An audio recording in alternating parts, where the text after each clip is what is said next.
Pleasure and honour to be here today as pretty much the only non-Londoner among the platform speakers, although in the late 80s, early 90s I was spending a lot of time in London, work and other reasons, and it was always a great joy at that time to be able to spend some time on nationalist politics in our capital, spend a bit of time at the bookshop, spent a bit of time on canvassing and leafleting on the estates of London, because you had the feeling that here was a nationalist politics that was going somewhere after the wilderness years of the 80s, the nationalist wilderness years of the 80s that I'd grown up through. Finally, at the end of the 80s, there was a serious nationalist politics that was going somewhere, especially in London. It was going somewhere against a background, let's not forget, of very intense opposition, as Dave touched on, very violent opposition that many of our people paid a heavy price in combating.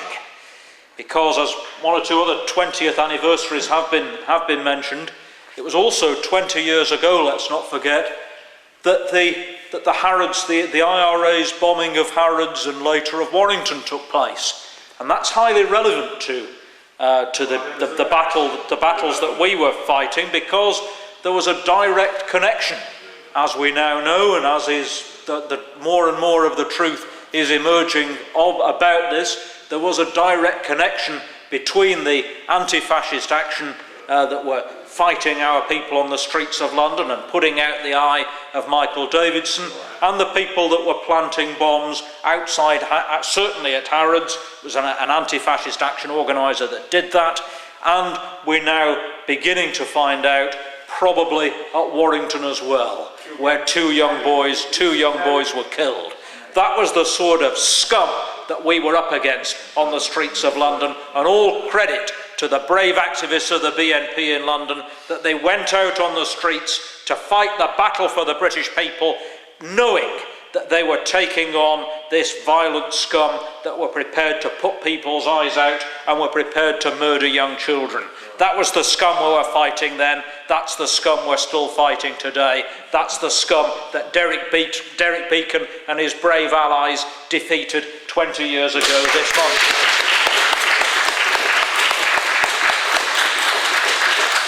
And of course there was another more polite sort of scum that we were up against, and they've got their reward. The people you remember on the island, the local vicar was in the forefront of the campaigns against us. The local vicar on the Isle of Dogs, he's got his reward. You know where he is now? He's not in the East End, surrounded by the consequences of his treachery. He's got his reward. He's the Bishop of Salisbury. He's in the cathedral close at Salisbury. That's the nice cushy job that the system looks after its own. The establishment looks after its own. But the real question that we as nationalists have to look at is, to begin with, how did we get there in 1993? Yes, there'd been those wilderness years that Frank touched on earlier on, the difficult years of the 80s, when nationalism had been couldn't have been further away from the political mainstream. But the main reason why we won then and why we've won since and why we can win again, one of the main reasons, I think, is simply that we were telling the truth. We were telling the truth about a phenomenon that had already transformed Britain by 1993, especially transformed this area, as we've seen, and is continuing to transform it, namely mass immigration. Because contrary to the lies of the propagandists, contrary to the lies of the people who run the media and academia, and of course run mainstream politics, Britain simply was not, and has not been, Britain was not built up as a nation of immigrants. This is the great lie, that Britain was a nation of immigration. Britain was not a nation of mass immigration until the late 1940s. And the process that transformed Britain began in the late 1940s. The resistance to that process, the fight back to try to preserve the values of British nationalism, was rooted here in the East End. The pre-war nationalism of Oswald Mosley's British Union and later Union movement had, of course, its great stronghold here in the East End. And quite possibly, if the electoral franchise for local government hadn't been quite as restricted as it was, the London County Council elections, the LCC elections before the war, might well have seen a British Union councillor elected here in the East End. This was where the British Union got its best results then. But after the various catastrophes that overtook every nation in Europe in the 1940s, and certainly derailed any hope of British nationalism for quite some time, again, here in London, in other parts of London, the original British National Party in the early 1960s, with John Bean, started to build a resistance to mass immigration, an electoral resistance. And it was partly the success of that movement and the gelling together of various nationalist factions. As has been mentioned earlier on, that's what the establishment is really afraid of. When various nationalist groups, people of various perspectives, various backgrounds, start to come together. All of that was starting to happen by the late 60s. The establishment responded by bringing in the first Race Act. And the father of Tony Hancock, who many of you will know, the father of the late Tony Hancock, Alan Hancock, was one of the defendants in that first Race Act trial in Lewes, in Sussex, in 1967. Showing what can happen when people are brave enough to stand up and be counted, and showing that the establishment, even with all the power behind it, doesn't always win. That trial failed, because the 12 good men and true on the jury were not prepared to be bamboozled. The brainwashing hadn't proceeded sufficiently for that trial to succeed. And so the establishment then, as the NF grew through the 1970s, had to bring in a second, much tighter Race Act to make it very, very difficult for nationalists to defend themselves in the courts if the establishment came after them. And throughout and alongside that Race Act came the battles on the streets. Thought we were about to have another one a little bit earlier on. The battles on the streets of violent anti-fascism, and the contrick of the Tory alternative, the contrick of Thatcherism. All those things coming together, all those multifaceted attacks, and even the brave patriots of the National Front. Given the fact that, let's not forget, that also that the British electoral system, this is something we've got to mention in the context of this great victory of Derek Beaccon's, compared to many parts of the world where nationalists have achieved success in elections, the electoral system in Britain, both the political culture and the mathematics of the electoral system, are very much against that type of breakthrough. It takes a lot of effort to break that system and actually to win a seat at any level in the British system.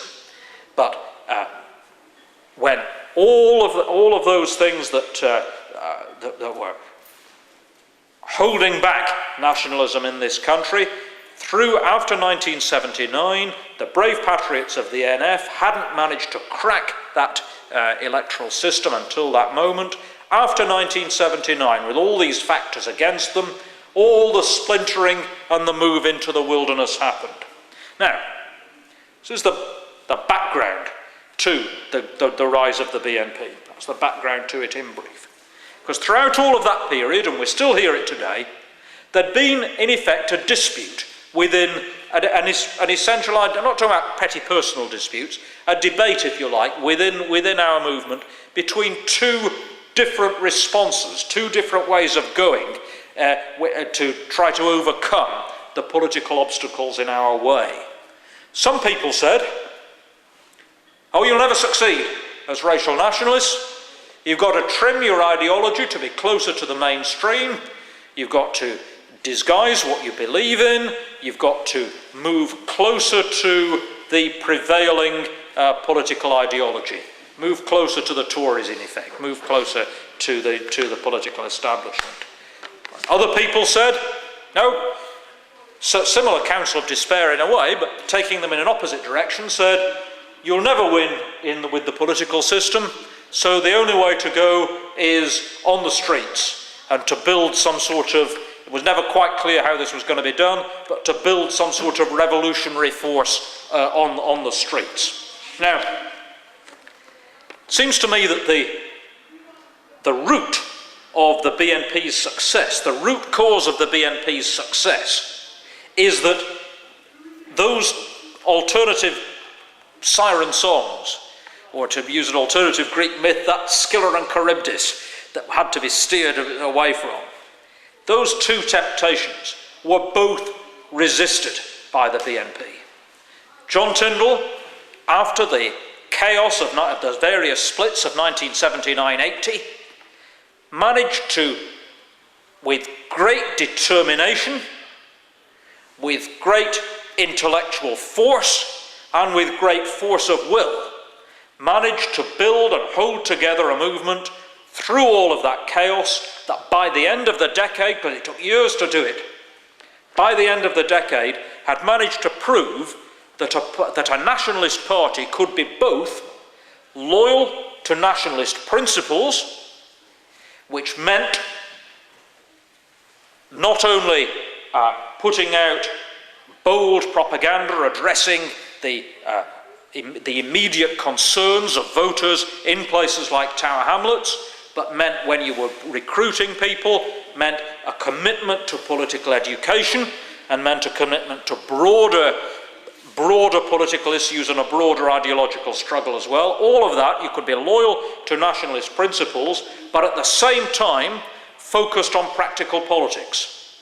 That being loyal to nationalist principles didn't mean going into an ivory tower and cutting yourself off from people's concerns.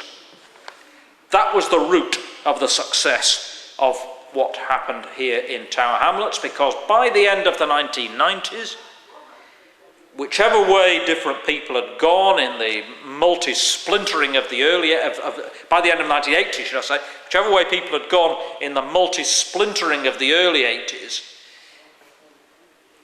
the BNP was acting as a magnetic force, pulling people together.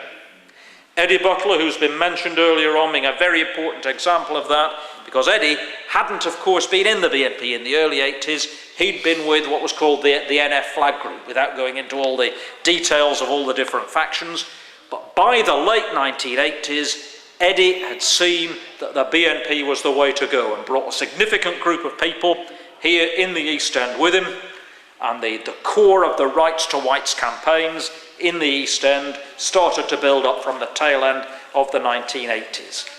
And then in the early 1990s, we had people from the other wing of the National Front, including Paul Ballard, John Merritt, and eventually Nick Griffin, coming in from the other sort of wing of the NF, because they similarly felt that the BNP was the way to go.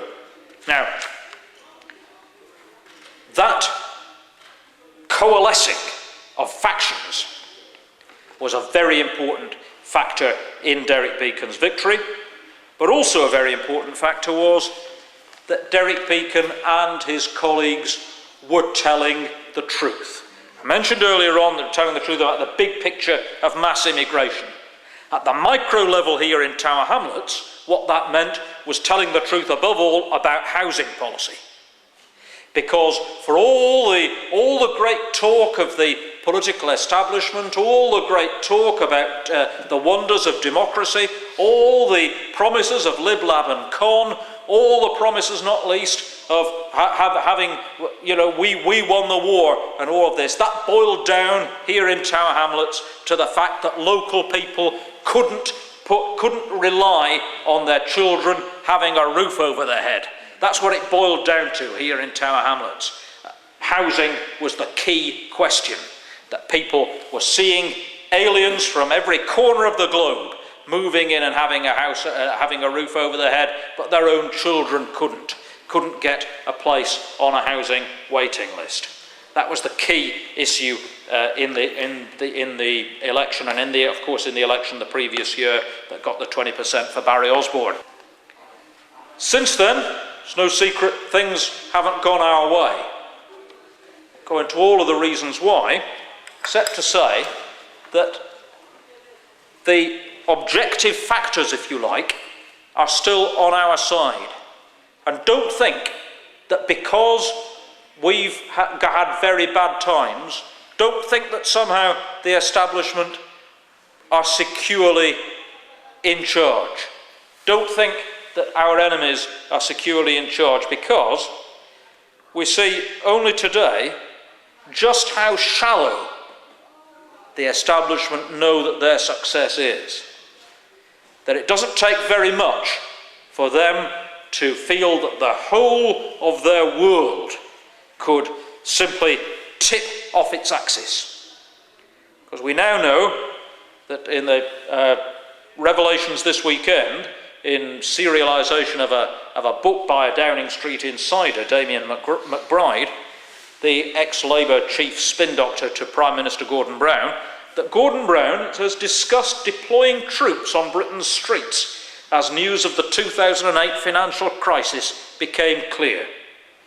According to this book by McBride, Mr Brown said, "We'd have to think, do we have curfews? Do we put the army on the streets? How do we get order back?"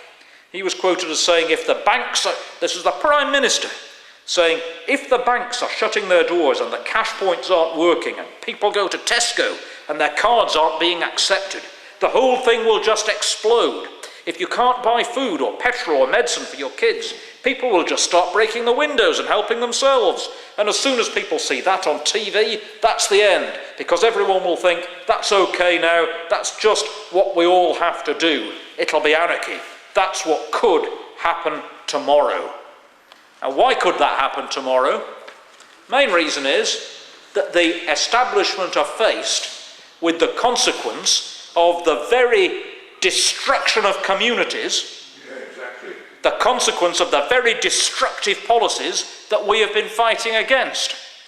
That they, the political establishment, might have to pay the price for the fact that the white communities, which were better or worse, you know, all the mythology of the Blitz and all the rest of it, there's a lot of nonsense talked about the Second World War, but it remains true that white communities were able to withstand crisis of that type, just as they'd withstood economic crisis before, because people were prepared to help each other out, and because fundamentally people believed in the society that they were part of. They may have seen all sorts of things wrong with it and wanted to change all sorts of things, but there was, contrary to what Mrs Thatcher was reported as saying, there was such a thing as society. There was such a thing as community. The very fact that the establishment have set out to destroy that ultimately is not necessarily a source of strength for them, but potentially a source of weakness, because those bonds have been broken. Those bonds aren't there. Those bonds aren't there to keep order once chaos begins.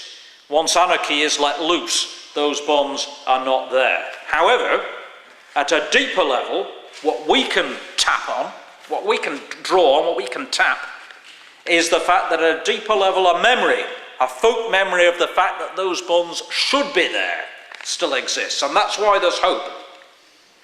Because every white voter knows the type of Britain, they may not admit it, they know the type of Britain that they want to have. And it's not the Britain that's out there that'll confront us on the way back to the tube. It's not the Britain they see around them, but they're aware that there is something better and should be something better. And it's that determination, that public feeling that we can do better, that there is an answer to international and domestic problems that is more sane, that has more potential justice than the political establishment is prepared to offer. It's that root wisdom of the British people that can carry us forward. I believe that there's a chance in this country still for a united nationalist party. It won't come soon. UKIP will continue to do well for the next 12 months or so, I'm sure. But both UKIP politics and EDL politics are in their different ways a blind alley. They're either going nowhere because of ideological vacuity, or they're going nowhere because simply marching around saying we don't want a mosque and then going for a pint afterwards simply isn't going to get anywhere. A nationalist party that learns the lessons that John Tyndall taught us all those years ago. A nationalist party that learns the lessons of Millwall Ward Tower Hamlets can still win. Can still win because, as Gordon Brown's response to the economic crisis of 2008 showed, the political system simply, the Lib Lab and Con system simply isn't as strong as it pretends to be. Its roots aren't as strong as the party system was in the 1950s. Even with the present electoral system, the breakthrough is possible. With determination, with focus, with hard work, with dedication, we can do it again. Ladies and gentlemen, let's remember Derek Beackon's victory. Let's rededicate ourselves to coming together and fighting for the principles that he fought for, the principles that John Tyndall fought for, because it's those principles put into action that can rebuild London, even here, that can rebuild Britain, that can rebuild Europe. Thank you very much.